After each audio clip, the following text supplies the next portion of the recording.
নিবিড়ও ঘর থেকে বেরিয়ে ভিতরে চলে এলো। একটু পরেই চলে যাবে। সায়রা বেগম ডিনার করা ছাড়া যেতে দিচ্ছিলেন না। হুট করে বিয়ে হলেও তিনি মেয়ের জামাই আদরে ব্যস্ত হয়ে পড়লেন।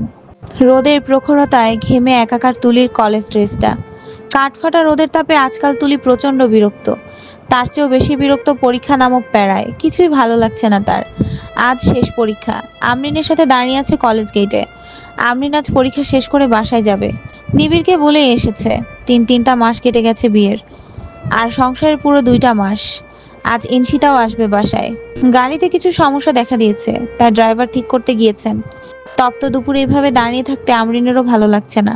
তুলির দিকে তাকাতে দেখলো মেয়েটা গরমে কেমন হাঁসফাঁস করছে। কপাল বেয়ে ঘাম গড়িয়ে পড়ছে।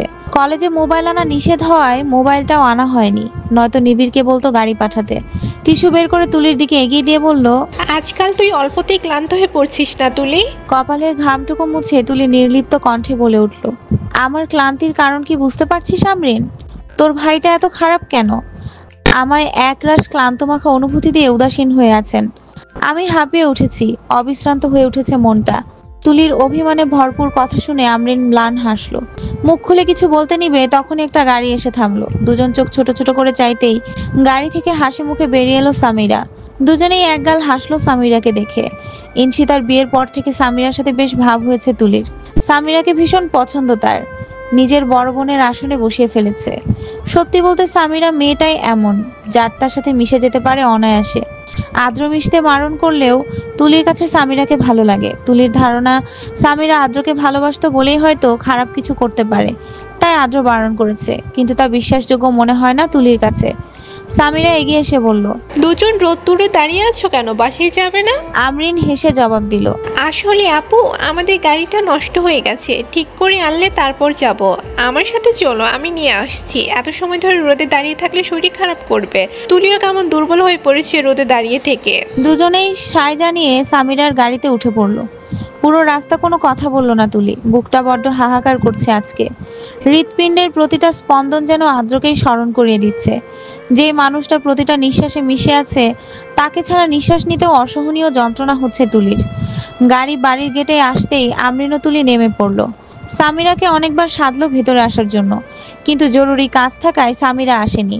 তুলি বাড়িতে ঢুকেই চারদিকে চোখ বোলালো। হতাশার নিঃশ্বাস ছেড়ে সোফায় বসে পড়ল। সায়রা বেগম আমরিন ও তুলির জন্য লেবুর শরবত নিয়ে আসতেই তুলি অভিমানী কণ্ঠে বলে উঠল, তোমার ছেলে আজও আসেনি আম্মু, তাই না?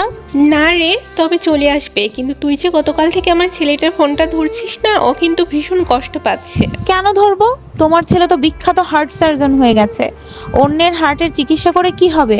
উনি তো আমার হার্টটাকেই অসুস্থ বানিয়ে দিয়েছে। আমরিন ও সায়রা বেগম হাসলেন। উনি তুলির পাশে গিয়ে বসে তুলিকে জড়িয়ে ধরলেন। মাথায় হাত বুলাতে বুলাতে বললেন, ছোট্ট তুলিটা আমার ছেলেটাকে এত ভালোবেসে ফেলেছে। আদ্র আসলে বকে দেবো আমি। কত বড় সাহস, আমার মাটাকে কাঁদিয়ে অন্যের সেবা করতে লেগে পড়েছে। তুলি কাঁদতে কাঁদতে হালকা হেসে বলল, অন্যের সেবা করা তো জরুরি আম্মু, তবুও তোমার ছেলে দূরে গেলে আমার অসম্ভব কষ্ট হয়। মনে হয় কেউ ওনাকে আমার থেকে কেড়ে নিয়ে যাবে। কেউ কেড়ে নেবে না। আর তো 5 দিন। আল্লাহ ব্যতীত তোকে আমার ছেলের কাছে থেকে কারো কেড়ে নেওয়ার সাহস নেই মা, আর না তোর কাছে থেকে কেড়ে নেওয়ার। তুলি আর আওয়াজ না করে চুপ করে রইল। 5 দিন পর ওদের বিয়ে। সময় কত তাড়াতাড়ি গড়িয়ে যায়। পেছনে ফেলে আসা কিছু বিষাদময় স্মৃতি, আবার কিছু মুগ্ধময় প্রহর। তুলির জীবনে বিষাদ ছিল, যা সময়ের স্রোতে কাটিয়ে দিয়েছে আদ্র। গড়েছে তুলির মনে নিজের জন্য জায়গা। ধীরে ধীরে মিশে গেছে তুলির অস্তিত্বে। একটা দিনও না দেখে থাকতে পারে না তুলি। গতকাল ভোরে আদ্র চট্টগ্রাম গিয়েছে, তখন থেকে মুখ ভার তুলির। আদ্রকে দেখতে না পেরে জেগে বসেছে অজস্র অভিমান। রাত 11:30 বাজে। তুলি ঘড়ির কাঁটার দিকে তাকাতেই চোখের কার্নিশ থেকে জল গড়িয়ে পড়ল। ভেবেছিল আদ্র হয়তো আজ আসবে, কিন্তু তার ভাবনা ভুল ছিল। মনের গহীনে থাকা অভিমান দ্বিগুণ হয়ে গেল।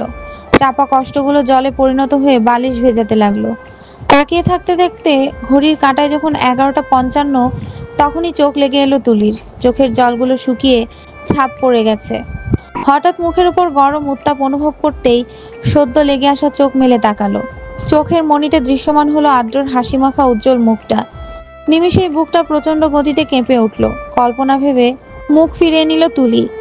তখনই নিজেকে শূন্য অনুভূত করতে পিলে চমকে উঠল। ভয়ে আদ্রকে আঁকড়ে ধরলো শক্ত করে। চোখ মুখ কাচুমাচু করে রইল। নিজের রুমে এনে তুলিকে বিছানায় বসিয়ে দিল আদ্র।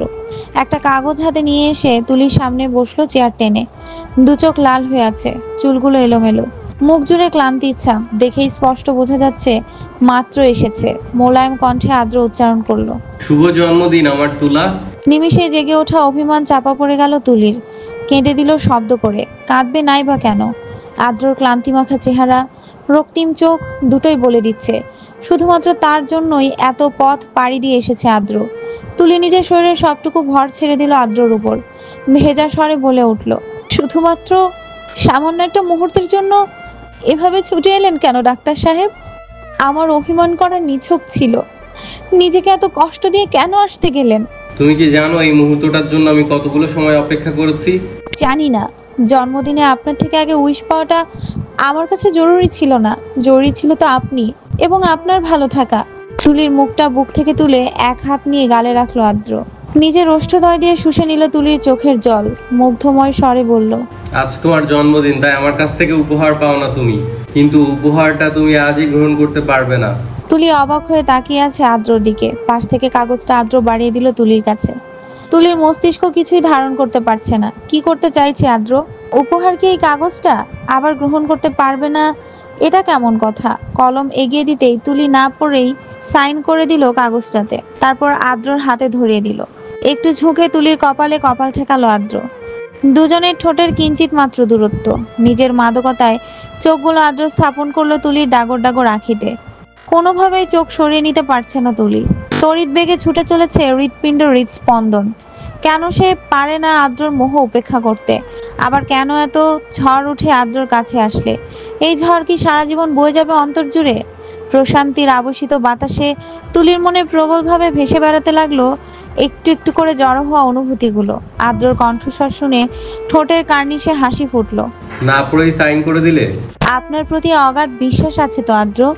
সবকিছু ধোঁকা দিলেও আমার অস্তিত্ব আমাকে ধোঁকা দিবে না। স্নিগ্ধ সুবাসিত হাওয়ায় ছেয়ে গেল আদ্র হৃৎপিণ্ড। ঠোঁটে তৃপ্তির হাসি। তুলির কৃষ্ণবর্ণী চোখের মায়ায় ডুব দিতে ইচ্ছে করছে তার। কারো সাধ্য নেই আটকে রাখার। তবুও কোনো তাড়াহুড়া যায় না সে। গুছিয়ে শুরু করতে চায় সবকিছু। তুলির ঘাড়ের পেছনে হাত রেখে নিজের আরেকটু কাছে টেনে নিল। ঠোঁটে ছোট্ট একটা চুমু খেয়ে বলল, তুমি নিজের উপহারটা না দেখেই আমায় রিটার্ন গিফট দিয়ে দিলে তুলা। আদ্রর কথাটা তুলির কর্ণধার হয়নি। তুলি তো আদ্রর নীলাভ চোখের মাদকতায় নিজেকে হারিয়ে ফেলছে। আলতো সেই স্পর্শটা শরীরের শিহরণ জাগিয়ে তুলছে। মনটা ক্রমাগত চাইছে আরো গভীরভাবে হারিয়ে যেতে। চোখ বুঝতেই প্রচন্ড বেগে কিছু আওয়াজ এসে ধাক্কা খেলো তুলির কানে। হকচকিয়ে উঠল তুলি। চোখ মেলতেই সামনে আর আদ্রকে আবিষ্কার করলো না। তুলির চোখ ছাপিয়ে জল নেমে এলো। কষ্টের অশ্রু নয়, এই অশ্রুগুলো সুখময় কিছু মুহূর্তের সাক্ষী। চোখ মেলে সম্মুখে আদ্রকে আবিষ্কার না করলেও আখিদয়ে ভেসে উঠছে পরিচিত কিছু মুখ। অতিশয় ভয়ে চুপসে যাওয়া মনটা নিমিষেই সতেজ হয়ে উঠল। আনন্দের জল গড়াতে লাগলো মনের গহীনে। এত বড় সারপ্রাইজ তো তুলি কখনো পায়নি। আহান, ঝুমু, সায়রা বেগম, রাদীপ সাহেব, আমরিন, নিবিড়, অন্তু, পায়েল, ইনশিতা, রনক, রিমি, সাগর সবাই হাসি মুখে দাঁড়িয়ে আছে। রাদীপ সাহেবের হাতে একটা চকলেট কেক। এত রাতে সবাইকে নিজের চোখের সামনে দেখতে পেয়ে মুখে হাত চেপে কেঁদে দিল তুলি। বিশেষ করে আহান ও ঝুমুকে দেখতে পেয়ে তুলি বিস্মিত। এত রাতে এখানে ওদের উপস্থিতি সত্যিই খুবই বিস্ময়কর। আর এই বিস্ময়কর ও এত সুন্দর কাজটা কার, তুলি বেশ ঠাউর করতে পারছে। আদ্র তুলির কল্পনাই ছিল না, বরং বাস্তবটাকে যেন কল্পনার রাজ্যে বানিয়ে দিয়েছে। কিন্তু যে মানুষটা সবাইকে জড়ো করে সারপ্রাইজ দিয়েছে, তুলিকে সারা ঘরময় চোখ বুলিয়েও তুলি তার হদিস পেল না। কোথায় গেল আদ্র? এখনই তো তার সামনে ছিল। ভালোবাসা সবটুকু অনুভূতি দিয়ে তার চোখের জল শুষে নিয়েছিল। এতটুকু সময় কোথায় গায়েব হয়ে গেল? রাদীপ সাহেব এগিয়ে এলেন। কেকটা টেবিলে রেখে তুলির মাথায় হাত বুলিয়ে বললেন, happy birthday my princess. Princess শব্দটা তুলির হৃদয়ের দরজায় কড়া নাড়তে লাগলো অনবরত। কতটা স্নেহ করলে নিজের মেয়ে ভাবলে একজন বাবা এই নামে ডাকতে পারে। তুলির চোখের জল আজ আর বাদ মানবে না। এত সুখ তো তুলি কখনো পায়নি। অতি সুখে যে মানুষ কেঁদে দেয়, তুলি তার চাক্ষুষ প্রমাণ। কখনো ভাবেনি পরিবার হারিয়ে আবারও এত সুন্দর একটা পরিবার পাবে সে। কেন সবাই তাকে এত ভালোবাসে?